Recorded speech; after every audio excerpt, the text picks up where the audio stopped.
গাজীপুরের কাপাসিয়ায় চাঞ্চল্যকর 5 হত্যাকাণ্ডের পদ্মা সেতু থেকে প্রধান আসামি ফোরকান মোল্লাকে গ্রেফতার করেছে পুলিশ। দুপুরে সংবাদ সম্মেলনে গাজীপুর জেলা পুলিশ সুপার শরীফ উদ্দিন জানান, হত্যাকাণ্ডের পর থেকেই ফোরকানকে গ্রেপ্তারে অভিযান চালাচ্ছে আইন শৃঙ্খলা বাহিনী। গাজীপুরের কাপাসিয়ায় পরিবারের 5 জনকে হত্যায় পদ্মা সেতু এলাকা থেকে প্রধান অভিযুক্ত ফোরকানকে গ্রেফতার করা হয়েছে। বিকেলে সংবাদ সম্মেলনে পুলিশ সুপার জানান, আইন শৃঙ্খলা রক্ষাকারী বাহিনী ঢাকা সহ দেশের বিভিন্ন স্থানে অভিযান চালিয়ে গ্রেফতার করে। গাজীপুরে একই পরিবারের 5 সদস্যকে নৃশংসভাবে হত্যার ঘটনায় সামনে আসছে একের পর এক চাঞ্চল্যকর তথ্য। সিসিটিভি ফুটেজ বিশ্লেষণ করে গুরুত্বপূর্ণ কিছু তথ্য পেয়েছে পুলিশ। শেষ পর্যন্ত কোন দিকে মোড় নিচ্ছে এই আলোচিত হত্যাকাণ্ড? কাপাসিয়ায় 5 খুনের ঘটনায় তদন্তে মিলেছে একের পর এক চাঞ্চল্যকর তথ্য। ফোরকানের ব্যবহৃত মোবাইল ফোনটি মেহেরপুরে উদ্ধার করা হয়েছে। আপনারা জানেন যে মর্মান্তিক একটা ঘটনা ঘটে কাপাসিয়ায়। আমরা মূল আসামি ফোরকানের মোবাইলটি উদ্ধার করেছি মেহেরপুর থেকে। মেহেরপুরে উদ্ধার করলাম একজন বাসের হেল্পারের কাছ থেকে। তাকে জিজ্ঞাসাবাদ করা হলো যে কোথা থেকে পেয়েছে, সে বলল যে আমি পদ্মা সেতু থেকে পেয়েছি। সাথে সাথে আমাদের টিমটি পদ্মা সেতুতে আসে এবং মূল আসামি ফোরকানের জিজ্ঞাসাবাদ করা হলো। পরবর্তীতে আমরা নিশ্চিত হওয়ার জন্য গোপালগঞ্জের যারা তার ভাই এবং ওইখানকার একজন মেম্বার সাহেব আরো আশেপাশে কয়েকজনকে দেখায় যে এই ব্যক্তি কি ফোরকান কিনা। তো তারা বলে যে মনে হচ্ছে।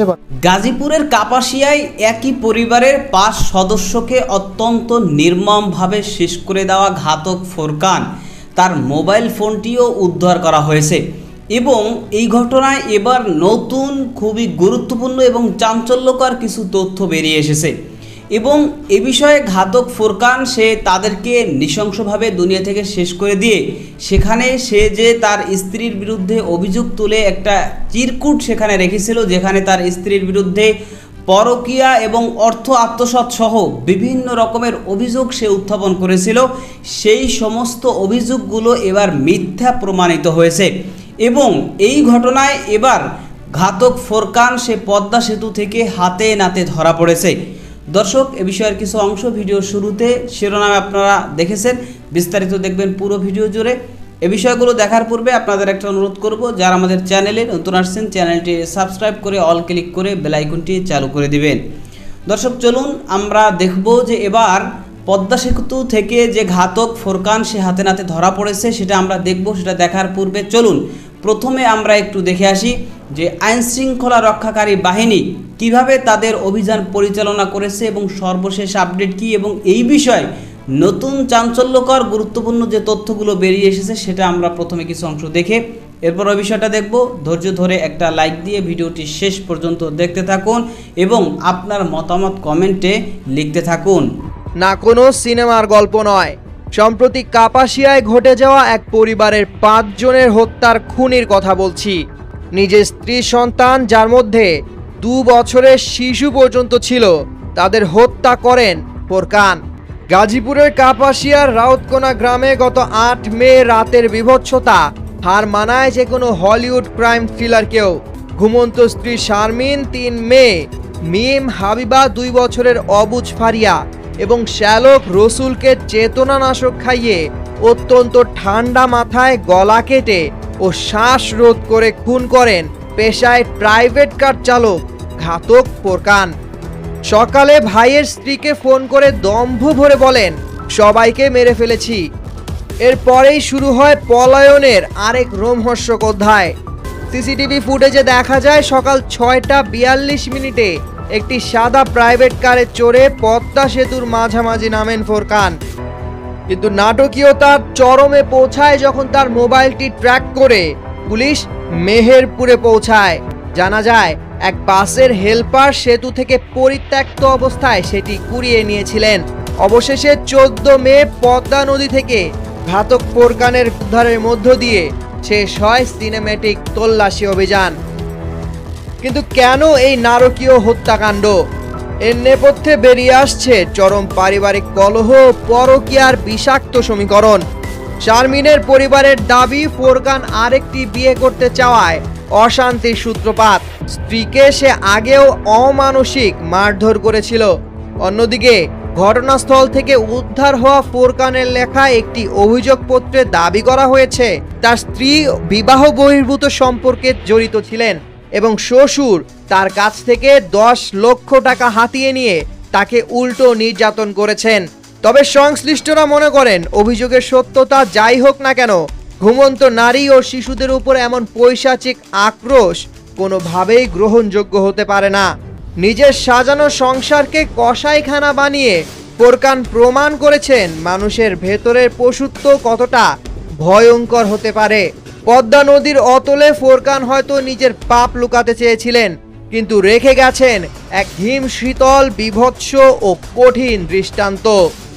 গাজীপুরে একই পরিবারের 5 সদস্যকে নৃশংসভাবে হত্যার ঘটনায় সামনে আসছে একের পর এক চাঞ্চল্যকর তথ্য। গুরুত্বপূর্ণ কিছু তথ্য পেয়েছে পুলিশ। শেষ পর্যন্ত কোন দিকে মোড় নিচ্ছে এই আলোচিত হত্যাকাণ্ড?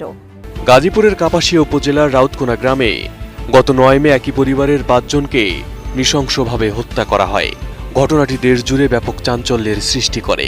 জানা যায়, রাউতকোনা পূর্বপাড়া গ্রামের মোহাম্মদ মনির হোসেনের বহুতল বাড়ির নিচতলার একটি ফ্ল্যাট ভাড়া নিয়ে প্রায় 5 বছর ধরে বসবাস করছিল একটি পরিবার। গত 8 মে গভীর রাত থেকে 9 মে ভোরের মধ্যে কোনো এক সময়ে লোমহর্ষক হত্যাকাণ্ডের ঘটনা ঘটে। পরে সকালে পুলিশ ওই ফ্ল্যাটের 2টি কক্ষ থেকে 5 জনের রক্তাক্ত ক্ষতবিক্ষত মরদেহ উদ্ধার করে। এ ঘটনায় শুরু থেকেই পলাতক মূল অভিযুক্ত গৃহকর্তা ফোরকান মিয়া।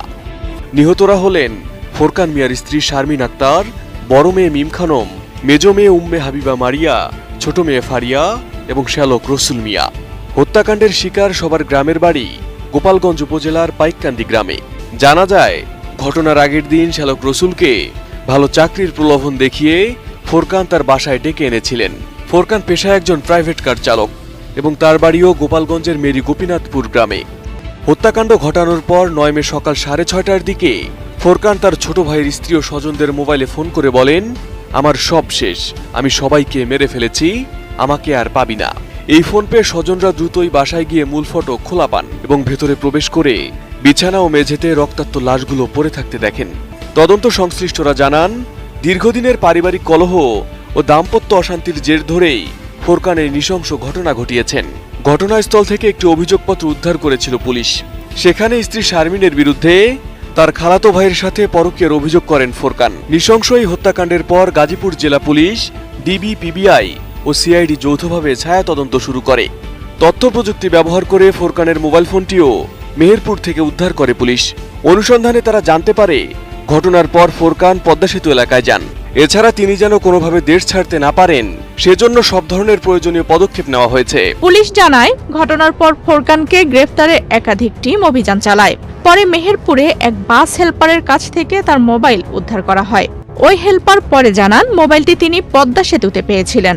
পুলিশ বলছে, ব্যবহৃত প্রাইভেট কারটি ঢাকার পল্টনের একটি রেন্টে কার প্রতিষ্ঠান থেকে ভাড়া নেওয়া হয়েছিল। স্ত্রী, 3 মেয়ে ও শ্যালক সহ 5 জনকে গলা কেটে হত্যার ঘটনায় গোটা দেশে তোলপাড় শুরু হয়। গাজীপুরের পুলিশ সুপার মোহাম্মদ শরীফুদ্দিন বলেন, বিষয়টি নিশ্চিত হওয়ার জন্য মামলার বাদী নিহত শারমিনের বাবা এবং ফোরকানের ভাই জব্বর সহ স্থানীয় কয়েকজনকে দেখানো হয়। তারা পুরোপুরি নিশ্চিত না হলেও তাদের কাছে মনে হয়েছে ওই ব্যক্তিটি ফোরকান। পুলিশ সুপার জানান, 5 খুনের ঘটনার পরপরই প্রধান আসামি ফোরকানকে গ্রেফতারে 3টি দল অভিযানে নামে।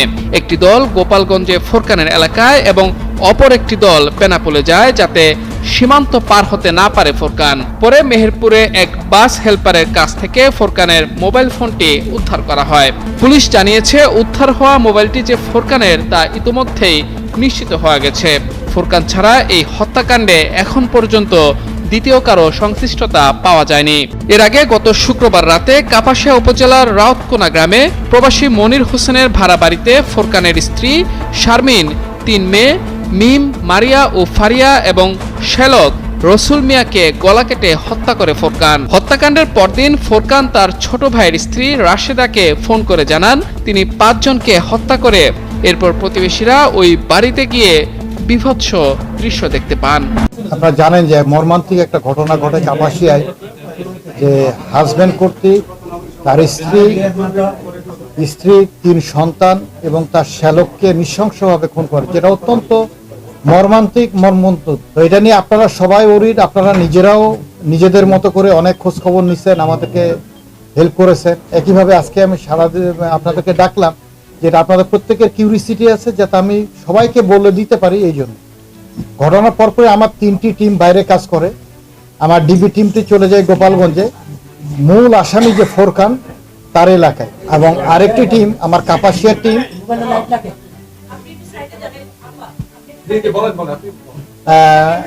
আরেকটা ছিল যে টিম, সেটা হচ্ছে আপনার যশোর বেনাপোলে যায় যাতে সে বর্ডার ক্রস করতে না পারে।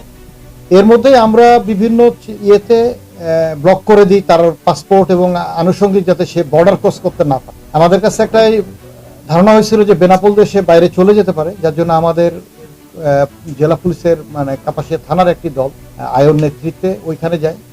আমরা তার মোবাইলটা উদ্ধারের চেষ্টা করি। মোবাইলটি আমরা মেহেরপুর থেকে উদ্ধার করি। মেহেরপুরে উদ্ধার করলাম একজন বাসের হেল্পারের কাছ থেকে। তাকে জিজ্ঞাসাবাদ করা হলো যে কোথা থেকে পেয়েছে, সে বলল যে আমি পদ্মা সেতু থেকে পেয়ে। সাথে সাথে আমাদের টিমটি পদ্মা সেতুতে আসে এবং ওইখানে যে সিসিটিভি ফুটেজ আছে, সেই সিসিটিভি ফুটেজে দেখা যায় যে এই মোবাইলটি কোনো এক ব্যক্তি সে রাখছে, একটি প্রাইভেট কার থেকে নামছে। আমরা সেই প্রাইভেট কারকে শনাক্ত করছি, ড্রাইভারের সাথেও কথা বলেছি। ওইখানে রাখার পরে সে ভিডিও ফুটেজে যেটা আসতেছে সেতু থেকে নিচে লাফ দিচ্ছে। পরবর্তীতে আমরা নিশ্চিত হওয়ার জন্য বাদীকে জিজ্ঞাসাবাদ করি, বাদীকে দেখাই ভিডিওটি। বাদী বলে যে আমরা কনফার্ম না, বাট আমাদের কাছে মনে হচ্ছে এরকম। একইভাবে আমরা গোপালগঞ্জের যারা তার ভাই এবং ওইখানকার একজন মেম্বার সাহেব আরো আশেপাশের কয়েকজনকে দেখায় ভিডিওটি যে এই ব্যক্তি কি ফোরকান কিনা। তো তারা বলে যে মনে হচ্ছে, বাট আমরা কনফার্ম না। আমাদের কাছে আপডেট এই পর্যন্তই আছে। আমরা মূল আসামি ফোরকানের মোবাইলটি উদ্ধার করেছি মেহেরপুর থেকে, আর যে গাড়িতে করে সে গেছে গাড়িটিও শনাক্ত হয়েছে। এখন সে আদৌ পদ্মা সেতু থেকে নিচে একজন লাফ দিয়েছে, এটা সত্য, এটা ভিডিও ফুটেজে দেখা যাচ্ছে। বাট এই ব্যক্তি যে ফোরকান, এটা এখন পর্যন্ত আমরা নিশ্চিত নই। আমরা বিভিন্ন থানায় মেসেজ দিয়েছি যে যদি কোনো পাওয়া যায়, কোনো লাশ পাওয়া যায়, ডিএনএ টেস্ট করলে তখন আমরা কনফার্ম হইতে পারবো যে সেই ব্যক্তি ফোরকান। বাট গাজীপুরের কাপাসিয়ায় যেই নৃশংস এই ঘটনা ঘটেছে এবং এই ঘটনায় যে ঘাতক ফোরকান, সে তার নিজের পরিবারের 5 সদস্যকে অত্যন্ত নির্মমভাবে দুনিয়া থেকে শেষ করে দিয়েছে। তো এই ঘটনা এবার কিন্তু নতুন চাঞ্চল্যকর তথ্য বেরিয়ে এসেছে এবং নতুন মোড় নিয়েছে। কারণ ইতিমধ্যেই ফোরকানের মোবাইল ফোনটি জব্দ করা হয়েছে এবং একজন হেল্পার, গাড়ির হেল্পার, যে কিনা এই ফোনটি নিজে পেয়েছে পদ্মা সেতুতে এবং সেখান থেকে সে নিজে নিয়েছে এবং যার মাধ্যমেই কিন্তু এই মোবাইল ফোনটি উদ্ধার করা হয়েছে। কারণ নম্বরের মাধ্যমে ফোন ট্র্যাক করে বিভিন্নভাবে ফোন বের করা যায়। তো আইনশৃঙ্খলা রক্ষাকারী বাহিনী তারা সেভাবেই মূলত ফোনটি উদ্ধার করেছে। কিন্তু উদ্ধার করার পর সেই হেল্পারকে যখন জিজ্ঞাসাবাদ করেছে এবং জিজ্ঞাসাবাদ করে তো তার কাছ থেকে তথ্য পেয়েছে যে এই ফোনটি সে পদ্মা সেতু থেকে পেয়েছে এবং সেখানের সিসিটিভি ফুটেজ চেক করার পর দেখা গেছে যে সেখান থেকে কোনো এক ব্যক্তি নদীতে ঝাঁপ দিয়েছে। এখন সেই ব্যক্তি ফোরকান কিনা এইটা নিশ্চিতভাবে এখন আইনশৃঙ্খলা রক্ষাকারী বাহিনী তারাও নিশ্চিত হতে পারেনি, এমনকি ফোরকানের পরিবারের আত্মীয় স্বজন তারাও কেউ নিশ্চিতভাবে বলতে পারেনি যে এই যে পদ্মা সেতু থেকে যিনি লাফ দিয়েছেন তিনি হচ্ছেন ফোরকান। বিষয়টা কেমন হলো? সেখান থেকে ফোরকান যদি পদ্মা সেতু থেকে যদি নিচে লাফ দেয়, সেখানের সিসিটিভি ফুটেজ এবং আত্মীয় স্বজনের কাছে এ বিষয়ে তদন্তের মাধ্যমে কিন্তু এই বিষয়টা বেরিয়ে আসা উচিত ছিল যে আসলে এই ফোরকান সেই এই পদ্মা সেতু থেকে লাফ দিয়েছে কি না। পদ্মা সেতু থেকে লাফ দিবে, পদ্মা সেতুতে মোবাইল ফোন রেখে, বিষয়টা একটু কাকতালীয়, বিষয়টা একটু কেমন যেন আমাদের কাছে মনে হচ্ছে। তবে আমরা চাই দ্রুত এই বিষয়ের মূল যে রহস্য সেটা উদ্ঘাটন করা হোক এবং যদি এই ফোরকান সে নিজেকে নিজে শেষ করে দিয়ে থাকে তাহলে তো তার শাস্তি সে নিজেই পেয়ে গিয়েছে, আর যদি সেটা না হয় তাহলে তাকে যেন যথোপযুক্ত শাস্তির মুখোমুখি করা হয়। এ বিষয়ে আপনার মতামত কি সেটা কমেন্ট সেকশনে জানাতে পারেন। ভালো থাকবেন, সুস্থ থাকবেন, দেখা হবে নতুন কোনো ভিডিওতে, কথা হবে নতুন কোনো বিষয়। আজকে পর্যন্তই। আসসালামু আলাইকুম রহমতুল্লাহ।